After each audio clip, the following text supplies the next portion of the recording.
Café com Política. 10h52. O Bruno Silva segue no balanço das ações do prefeito de Campinas, Dário Saad, no ano de 2025. Bom dia, Bruno.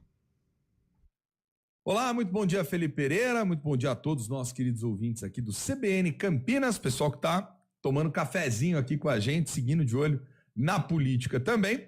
Essa semana, como eu já disse, né, Felipe Pereira, nós estamos fazendo esse balanço de alguns dos principais assuntos políticos de 2025, na gestão ali de Dário Saad, à frente da prefeitura. Vamos trazer também ao longo da semana ainda alguns destaques, alguns números relacionados à Câmara também de Campinas, né? Ontem eu falava principalmente sobre dois temas, falei das questões da saúde, mais recentemente agora o anúncio por parte do prefeito dos investimentos, enfim, da doação, da confirmação da doação da área para a construção do Hospital Metropolitano, mas um problema dentro do campo da saúde que é permanente, né? Toda a pressão que se faz sobre a rede de saúde e que a gente veio dando destaque ao longo do ano. Comentei também sobre alguns assuntos de mobilidade, a dimensão associada à licitação do transporte coletivo, que está aí há anos já se arrastando e também é um problema que incomoda demais o campineiro. E agora, hoje, eu trago outros elementos importantes. Vamos lembrar quando foi lá em junho, nós tivemos também todo o imbróglio jurídico, uma situação complexa envolvendo um pedido por parte do Ministério Público que tinha visto o abuso político da campanha do prefeito de Campinas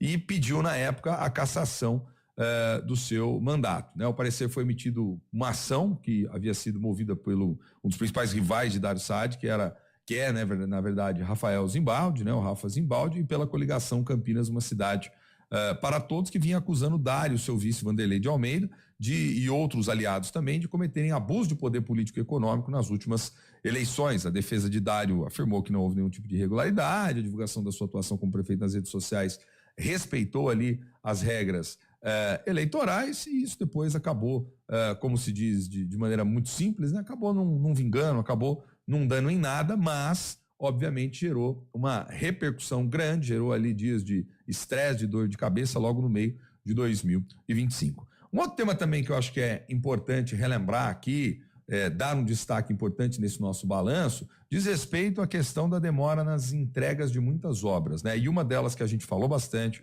contextualizou ali por volta do mês de setembro, quando teve um dos últimos anúncios, que foi a entrega finalmente, né, da obra do Mercadão de Campinas, que havia reaberto com 80% dos boxes, teve um retorno todo gradativo ali no atendimento, e entre as estruturas que foram ali reformadas, foram todas elas de alguma forma adaptadas para se evitar futuros problemas, infiltrações, enfim, e coisas do tipo. A gente ficou naquela discussão envolvendo principalmente o quê? O tempo da demora, né? O tempo, a demora grande, os atrasos sucessivos, obras estavam previstas para serem entregues em 2024, depois não foram, reclamações dos comerciantes que reclamavam dos impactos dos atrasos das vendas, calor, falta de espaço para estoque, inexistência de estacionamento, enfim, uma série de comerciantes descontentes, e nessas indas e vindas ocorre a revitalização, e depois de muito atraso, aí a prefeitura acabou celebrando a entrega, mas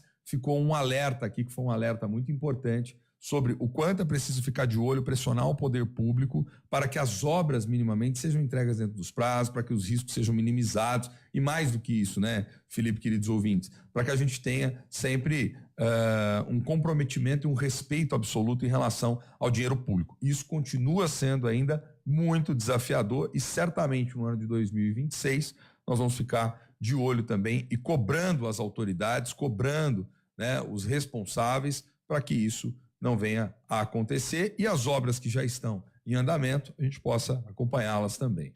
Outro tema que eu acho que é um tema sempre muito presente, né, Felipe, e que isso se reflete, inclusive, nas demandas que vêm do Legislativo para o Executivo, porque a população pressiona também os vereadores, são as melhorias infraestruturais, as obras de recap, pavimentação, correção asfáltica, obras de reforma, manutenção de quadras, poda de árvores, enfim, uma série de temas relacionados à zeladoria que sempre acabam batendo na porta do poder público. E a impressão que a gente tem é aquela, né? Por mais que se faça, ou por mais que se possa ter ali equipes sendo alocadas, isso é sempre insuficiente para poder manter uma cidade do tamanho, da complexidade e da pressão que se tem dentro de Campinas. Então, esse é um assunto também que chama muito a nossa atenção, até porque agora está começando o verãozão, temporadas de chuvas. Nós já falamos sobre a questão das árvores em Campinas várias e várias vezes aqui ao longo do ano, nos nossos comentários, nas nossas reflexões, e fica também essa lição, acima de tudo, para que a gente possa continuar cobrando e que a prefeitura seja ágil nesses serviços e principalmente na questão das árvores, a fim de evitar acidentes e maiores problemas. Teve uma série também de situações complicadas ao longo do ano. E só para poder fechar aqui esse balanço, né? Obviamente não dá para passar por todos os temas aqui no nosso tempo, mas são alguns dos assuntos que, no meu juízo, foram importantes, que movimentaram bastante.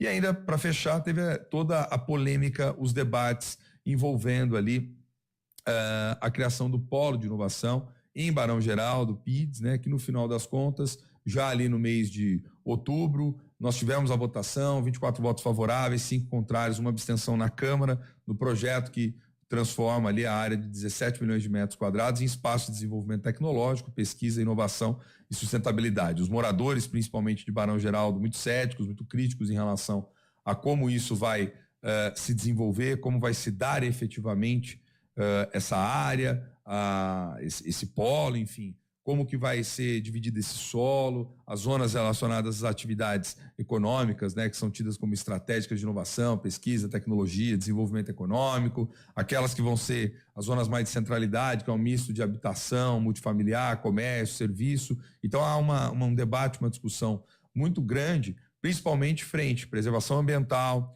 frente a condições para poder se ocupar essa área, e isso certamente foi um dos temas, né, que ganhou bastante escala, que se fez muita discussão, porque muitos entendiam que isso estava muito mais beneficiando aspectos associados à especulação imobiliária do que necessariamente as necessidades dos moradores ali da região e a dimensão associada à preservação e essa inovação tecnológica toda. O fato concreto é, após idas e vindas, o projeto foi aprovado e agora, ao longo de 2026, a gente acompanha também a sua implementação.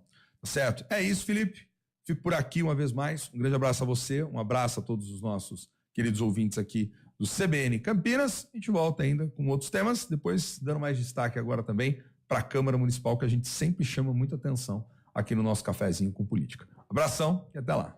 É isso, Bruno. Muito obrigado, viu? Amanhã a gente se encontra aqui nesse mesmo horário no Café com Política. Deixa eu só repercutir aqui mensagens dos ouvintes no 991869070. O Wagner aqui parou para tomar um cafezinho e aí mandou mensagem.